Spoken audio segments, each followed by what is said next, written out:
We're actually up in the fabulous Muskoka region of Ontario, which I've never been to. And it is so beautiful. We are on this incredible lake with this, actually a functioning ferry boat, a riverboat here. And the scene basically is about this beautiful riverboat in 1905 that go and take people out to Wigwam Island.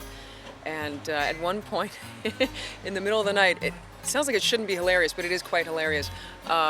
The boat starts to sink. The story of the sinking of the Mariposa Belle is probably the most famous story of Leacock's, and I would almost argue one of the most famous stories in Canadian literature. Leacock is sort of the originator and creator of Canadian comedy. And I always kind of looked at him as Canada's Mark Twain. There was an honest, earnest witticism about this examination of people of Canada, who made it up, the simplicity of day-to-day life, but it took characters, and extraordinary characters, to harness a raw country like this at the time. Stephen Leacock is an icon. I just happened to be at my grandmother's, and me and my dad were talking about it. My grandmother overheard it, and she's like, "Oh, I used to read those books when I was a kid," and this and that. So we got into talking about it, and she actually gave me a lot of information about the Leacocks, and that was really helpful. He has a long train journey tomorrow. Don't contradict me, woman. What I've done in the screenplay is combine Leacock's fiction with his own childhood. It's a parody with a drama sitting in the core of it, and I think that was a brilliant decision of Malcolm. One of the best screenplays I've read.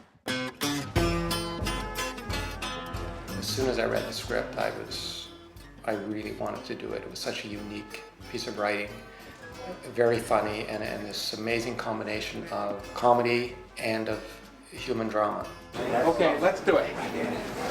When I heard that Don McBrady was directing, and Jill Hennessy, who's a friend of mine, played my mother of young Stephen, it was great fun.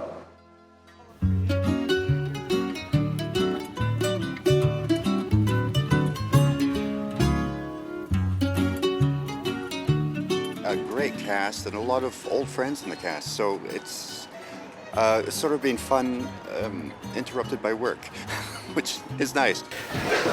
Who are these liquor commissioners? The cast is unbelievable.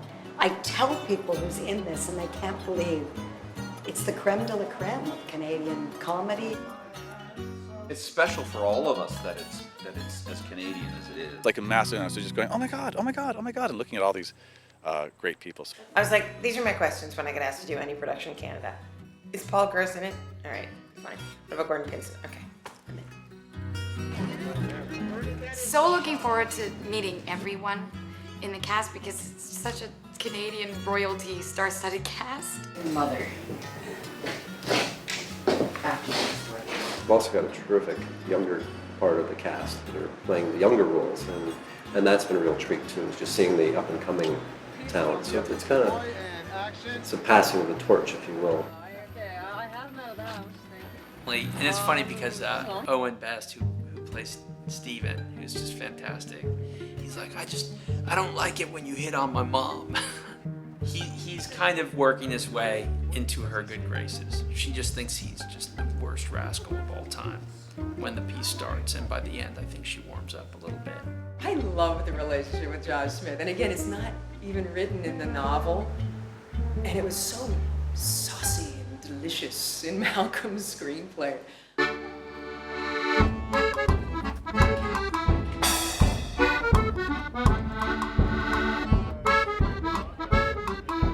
It's been wonderfully exciting to suddenly, when you start to see it in 3 dimensions, and it's been the wonderful thing about traveling around. Instead of this being studio pieces that people build and you walk, we're walking to real locations, real history.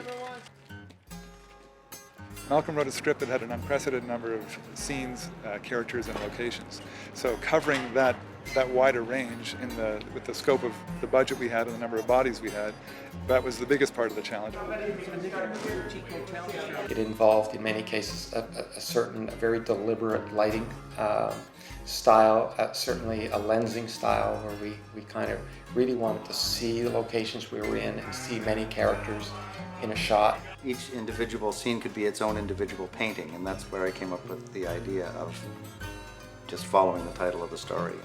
making them sort of warm little vignettes.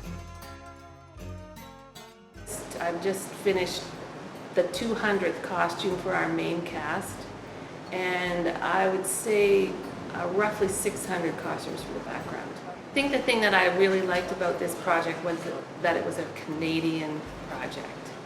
Just be fun to take a glimpse back into a pretty innocent time when their country was exploding, and then you get to kind of just take a little bit of almost a photographic journey back into the Canadian past. This is not something for their grandparents to go, oh, I remember when. This is actually something that we're contemporizing in a lot of ways, right through from the performances of some great Canadian actors through to how we're trying to put the look together. Happy anniversary, CBC!